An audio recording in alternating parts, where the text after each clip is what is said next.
Hello, I'd like to welcome you to lecture 12 of 2FH3. We'll be discussing today currents. We'll focus more on conduction current. I briefly mentioned something about convection current. It's less important than conduction current in our course. We'll talk about conductors, and many of the formulas here you'll find them familiar because they are used in circuit theory. Circuit theory really uses some of these expressions, and we use them for granted. I would take them for granted when we are doing our calculations for circuits and conductors and so on. We know that when you have a current flowing in a material, like in this figure here, you can see you have a current flowing, say, in this direction.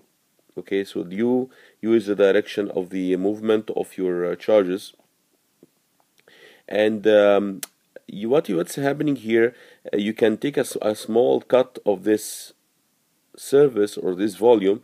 So we have here a surface called delta S, okay, and we have length called delta L. So we took a certain volume of this material, and we are trying to see the current flowing through this tiny surface area delta S.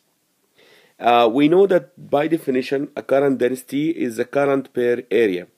So if there is a current delta I flowing through this delta S, so it's flowing in this direction, it's flowing in the direction of U, so it's delta I. If you divide it by delta S, you get the current density. The current is in amperes, and the area is in meters squared, so the current density has units of ampere per meter squared. So we can simply multiply both sides here to say that delta I is equal to J delta S. And as I explained to you before when we talked about surface integral, the current is really the flux of the current density.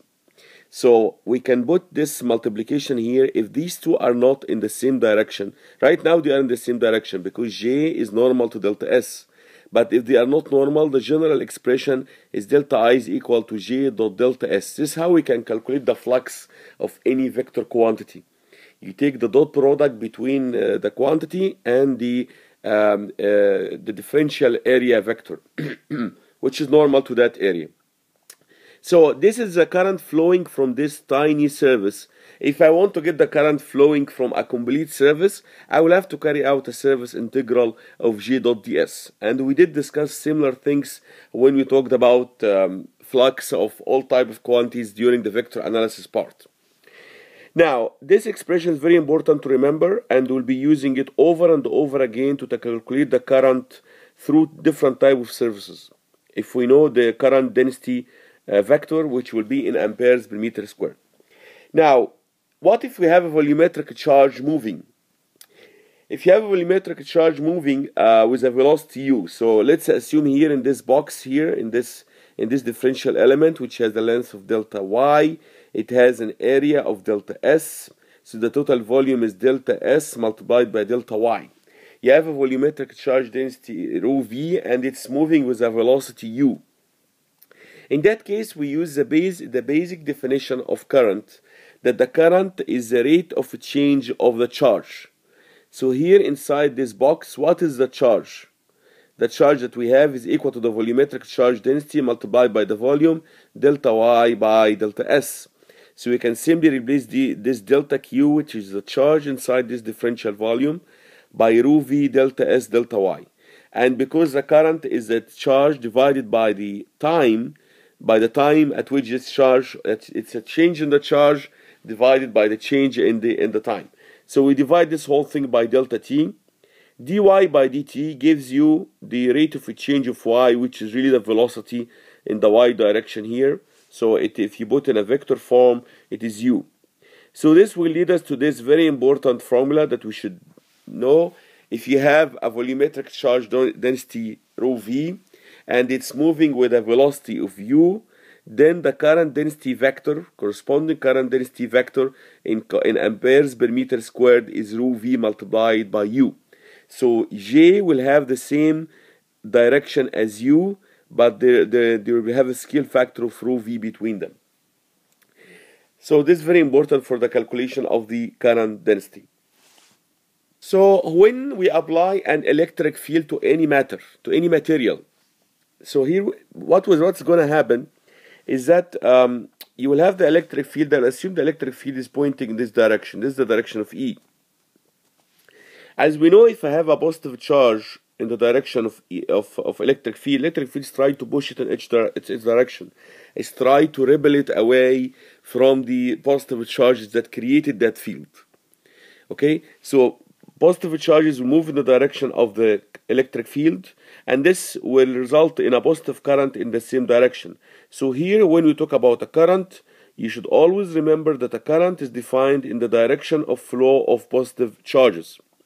Now, usually, what is moving actually inside, that's drifting with the field, is the electrons, free electrons. So free electrons are negative charges, and they drift or they move in the direction opposite to the electric field. Because the electric field, as we know, if you have a negative charge in the direction of electric field, it gets attracted to the positive charges that created that field. So this is what's shown here in this diagram. So so this creates the current. So the current is really can be looked at in two mechanisms: the flow of positive charges in the direction of the electric field, or the flow of negative charges in the direction opposite to the electric field. And the net current is this current here in this direction. And as we have seen before, and you may have seen this in your semiconductor courses or electronic courses, that electrons do drift in the direction of the electric field and direction opposite to the electric field, and the expression for their drift velocity is u electron equal to minus mu e multiplied by e. What we call mu e is called the mobility of electrons. So the negative sign is saying it is drifting opposite to the electric field, and the mobility is really the drift velocity. The same thing happens with what we call holes. We call them positive charges. Positive charges, if you remember, u hole, we say that the drift velocity is equal to mu hole multiplied by e. And we know that the mobility of electrons is way higher than mobility of holes.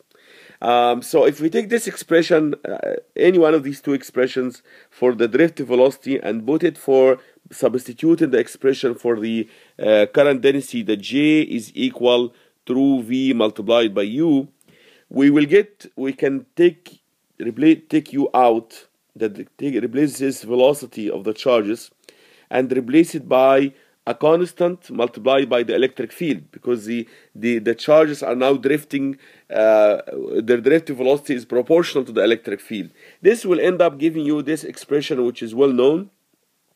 It's a very important expression. Electromagnetics, very important expression in many fields, that the presence of an electric field inside a material will create a current density due to the finite conductivity of this material, sigma.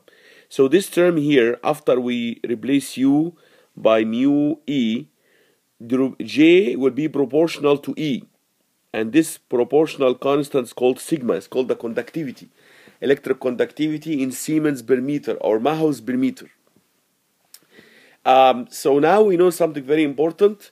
When you apply an electric field to any matter, because the conductivity is not exactly equal to zero, there will be some current flowing in that matter, and this current is in the same direction of the electric field, and the current density value for this current is sigma E. And because of that, because of this conductivity, and I will show you in a second, this conductivity causes heat, causes the material to heat. So, and it depends on the value of the conductivity for the material. Some insulators have very low value for conductivity. They conduct very little current with the applied electric field, while conductors, they have very high value for sigma, 10 to the 10 or something like that, very high value. And you can get superconductors and so on. So you can get all the spectrum for the value of sigma. So the electric conductivity, we use it all the time, maybe without understanding what it means, but it simply describes the ability of free electrons, which is coming from the rho V, rho volumetric, and how easily they can drift with the applied electric field. How high is the mobility with the electric field, if you wish. Now let's take a look at a couple of examples. We are given an inhomogeneous current density. J is given by this expression, 3y squared z in the ax minus 2x cubed ay plus z az, Would like to calculate the total current passing through the square y between 1 and 2, z between 1 and 2, and x equal to 1 in the positive x direction. So this is a problem where we have the current density and want to calculate the total current. And as we agreed, the total current is obtained from the current density through a surface integral. You have to integrate over the surface and get the current in the desired direction. Notice that the area we're integrating at is a square. It has dimensions y between 1 and 2, z between 1 and 2, and it's located in the plane x equal to 1. And because x equal to 1 has two normals, it's specified we want to calculate the current in the positive x direction, not in the negative x direction. So if we plot this problem, you could see here that this is the plane x equal to 1. This is this plane here, this dotted plane, and this is a square. This is y between 1 and 2 and z between 1 and 2, and this is a no unit normal, and we would like to calculate the current flowing out of that surface. So ds is in this direction. This is by choice, because we said we are going to calculate the current flowing in the positive x direction. If we ask you for the current flowing in the negative x direction, you have to take your unit normal in the opposite direction here. So what is unit area? The unit area here, as we know from Cartesian, it is equal to dx dy in the ax direction. This is the unit area, and we can simply write that for this example, ds is equal to dy dz in the x direction. Now, so what remains is to take the dot product between j and this ds, and then integrate over y between 1 and 2, integrate over z between 1 and 2. So we carry out the surface integral to calculate the total current. So what remains is simply doing a simple math. Notice that I kept only the x component of j, because this is what multiplied ds, which is dy dz in the x direction. All other components will give you a zero flux. There will be the electric current is the flux of the electric current density, and here, because j is normal, j is will be in the direction of ax. Only other components of j other than the x does not really matter. This is the only component in the direction of ds. So you integrate 3y squared gives you y cubed. Both upper limit minus lower limit will give you 8 minus 1 will give you 7. You integrate z will give you z squared over 2. Both upper limit minus lower limit will give you 1 minus 1 will give you 2 minus 1 half, 3 over 2. So this will give you 21 over 2, which is 10.5 amperes. Then the current flowing out of this small surface is equal to 10.5 amperes, which is really the flux of the current density vector through this square. Take a look at another example here. We'd like to calculate the current through a cylindrical wire with a radius a if the current density is given by J equal to J naught rho over A. And it's flowing in the Z direction, and of course the current density is always, unless specified, it is in ampere per meter squared. So if I don't give you the units, you should assume it's ampere per meter squared, but I will try as much as I can to be specific here. This is a typical example that we see it actually very often high frequency, because in high frequency the current does not flow uniformly inside wires. It is more concentrated at the edges of the wire. So you can see when rho is equal to A, you get J naught, but when rho is equal to 0, you get 0. So this means in the center of the wire there is no current flowing, but in the edge of the wire there is more current. Actually, it looks something like this. If you try to plot it with the cross section, it looks something like this. Current very concentrated at the edges and very little current in the middle. This is, by the way, it's called the skin effect. It is very well known phenomenon at high frequency. As the frequency goes higher, current sticks more towards the edges of the wire, away from the center of the wire.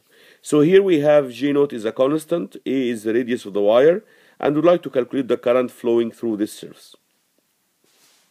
As I explained to you before, it's good to start by drawing a simple diagram. So here we have the wire, it has a radius A, it is in the Z direction, and the current is flowing in the Z direction. So you can see this is the expression of G, it's all in the AZ direction. And in order to find the current by definition is the flux of the electric current density. So we have to integrate dot ds of course the flux through the side surface of the wire is 0 because J is tangential to that surface. While here J is normal to that surface, so integrate over this one. What is ds here? This is d rho, this is rho d phi, and it is in the z direction. Then the unit area is rho d phi in the z direction. We carry out the integral over this cross section from rho equal to 0 up to a, and from phi equal to 0 up to 2 pi to cover the complete cross section of the wire. So what remains is simply to carry out this simple integral. G naught is a constant, A is a constant as well, so we take them out. The integral of d phi will give you 2 pi, so I take this one out. So I took all these constants out. What remains is the integral from 0 up to a, rho squared, one rho coming from the expression for the current density, the other one is coming from the surface element, so rho squared. The integral of rho squared will give you rho cubed over 3. So you get here a cubed over 3. One a will cancel with this a to get a squared over 3. So the final answer that you will get is equal to G naught multiplied by 2 pi a squared over 3. Now, if the current density was uniform and it has a value of G naught, so across the cross section it has a value of G naught, the answer that you should have got should be G naught multiplied by the area, and the area of this surface here is pi a squared. But because we have a non-uniform current density, the area that you got is a little bit, it's 2/3 of this value. It's G naught multiplied by 2 over 3 pi a squared. So because of the skin effect, you had less current really effectively flowing, and the current density is more concentrated towards the sides of this wire. And this is a very known phenomenon in high frequency wires, as we'll see later in our study.